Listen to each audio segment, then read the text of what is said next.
Hello students, welcome to OL Expert. This is your physics class and we were studying the chapter motion and time. In the previous session we have discussed about speed, we have discussed what speed is, what average speed is, what is the formula of speed. We have also discussed about uniform motion and non-uniform motion. And in this particular session we are going to start a new topic of this chapter, that is measurement of time. So let us get started. If you did not have a clock, how would you decide what time of the day it is? Now imagine कि अगर तुम्हारे पास घड़ी ही ना हो तो कैसे पता चलेगा कि दिन में 12 बज रहे हैं या रात के 12 बज रहे हैं. चलो दिन और रात तो समझ में आता है, सूरज ढलता है, उगता है, लेकिन मुझे ये बताओ कैसे पता करोगे कि दिन का 1 बज रहा है या दिन का 2 बज रहा है अगर क्लॉक ही नहीं होगी तो. Have you ever wondered how our elders could tell approximate time of the day just by looking at the shadows? पहले के टाइम पे क्लॉक्स नहीं होती थी, ठीक है, तो हमारे जो एल्डर्स थे वो बस शैडो को देखकर टाइम बता देते थे, ठीक है. कभी सोचा है कैसे बता पाते थे?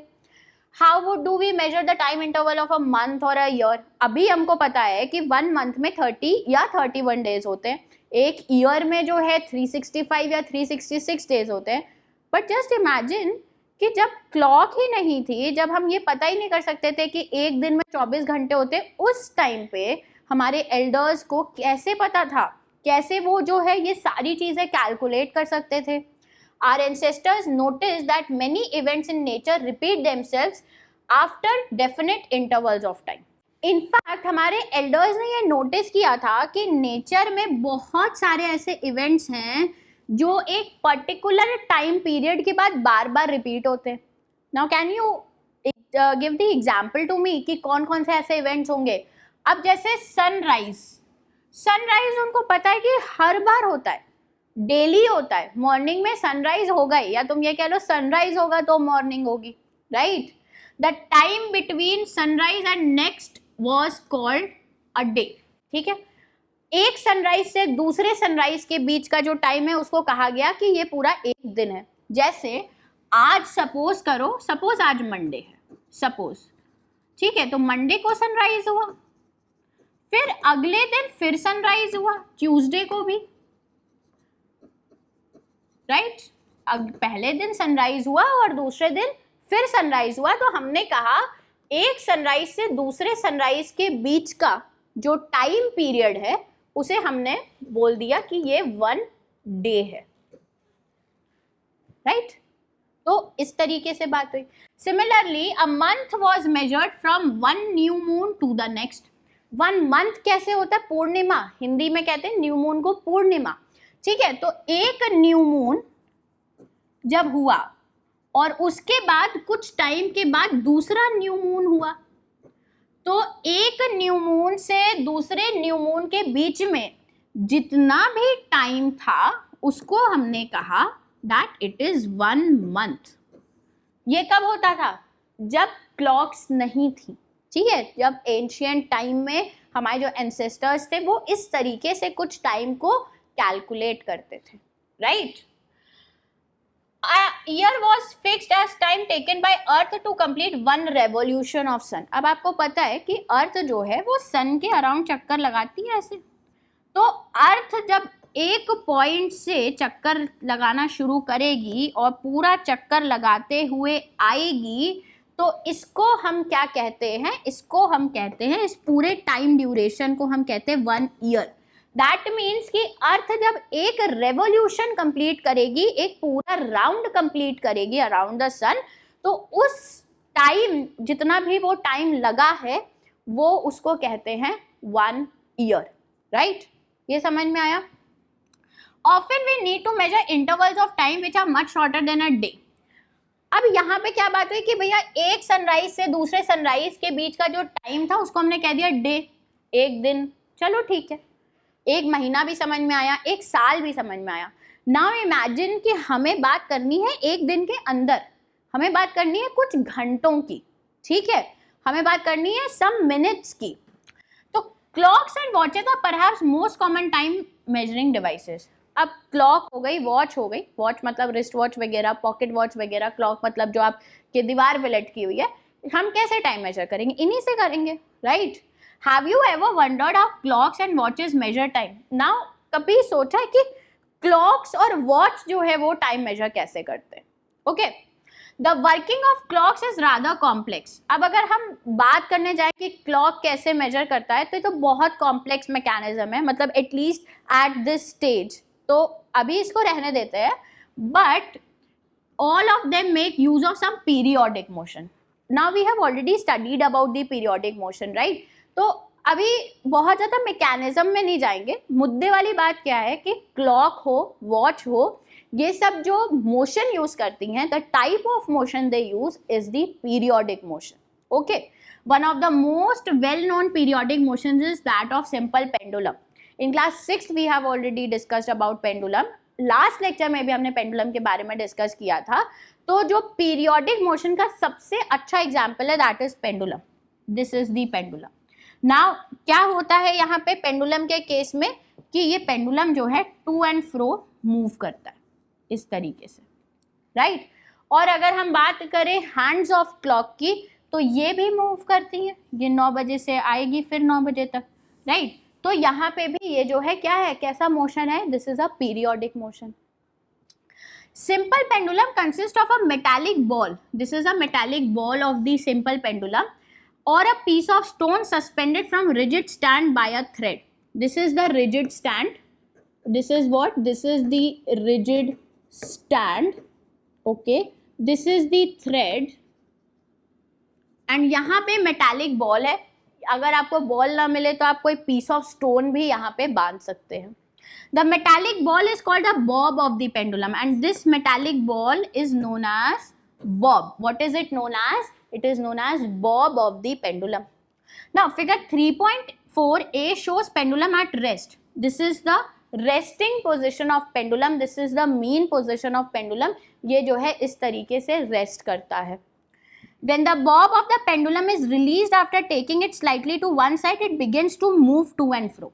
अब थोड़ा सा अगर आप प्रेशर डालोगे इस साइड पे, ठीक है, तो अब ये जो है बॉब टू एंड फ्रो, मतलब एक तरफ से दूसरी तरफ, इधर से उधर जो है वो मूव करना शुरू हो जाएगा. It will start moving to and fro.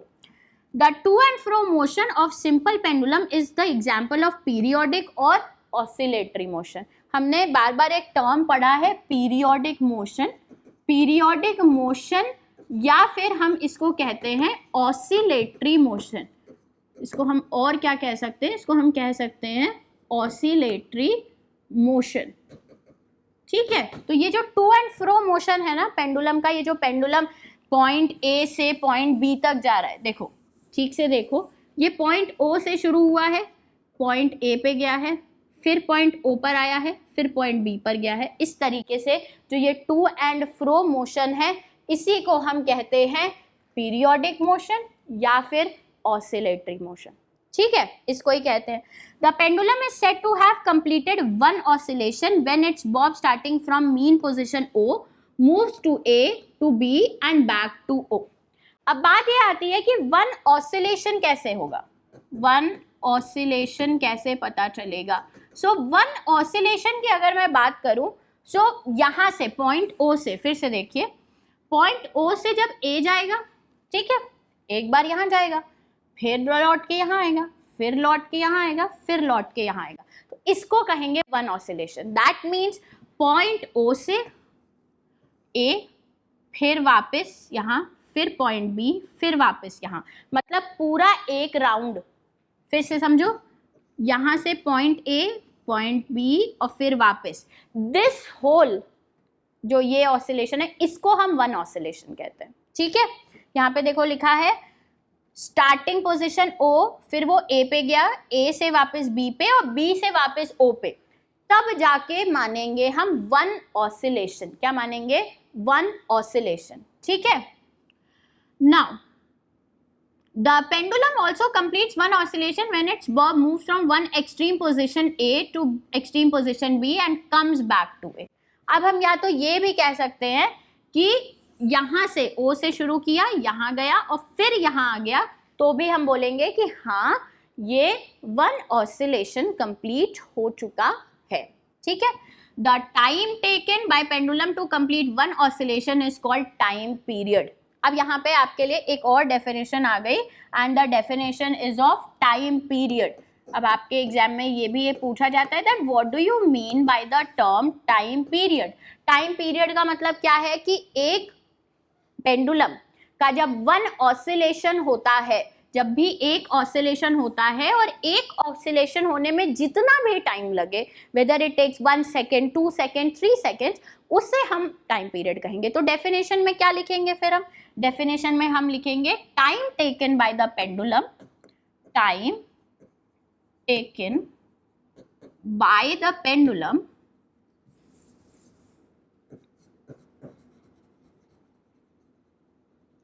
to complete one oscillation, to complete one oscillation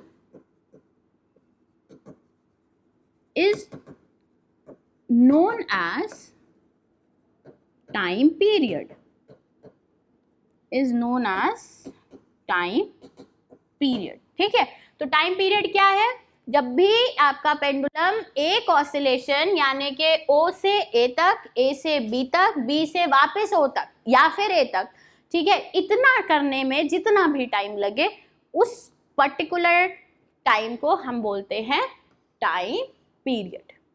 got it? Now there is another activity here that you have to make a simple pendulum. ठीक है, pendulum को आपको जो है एक setup करना है। Pendulum का एक थ्रेड लेनी है, स्ट्रिंग लेनी है अराउंड 1 मीटर की। ठीक है, यहाँ पे कुछ चीज़ें आपको बहुत ध्यान रखनी है कि स्ट्रिंग की लेंथ 100 सेंटीमीटर या 1 मीटर ही होनी चाहिए। कोई भी फैन चल रहा है तो आप उसे ऑफ कर दीजिए।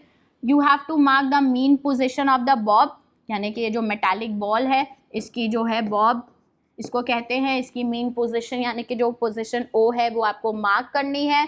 फिर उसको जो है आपको हल्का सा टच कर देना है। Now you have to get a stopwatch और आपको ये देखना है कि एक ऑसिलेशन करने में कितना टाइम लगता है।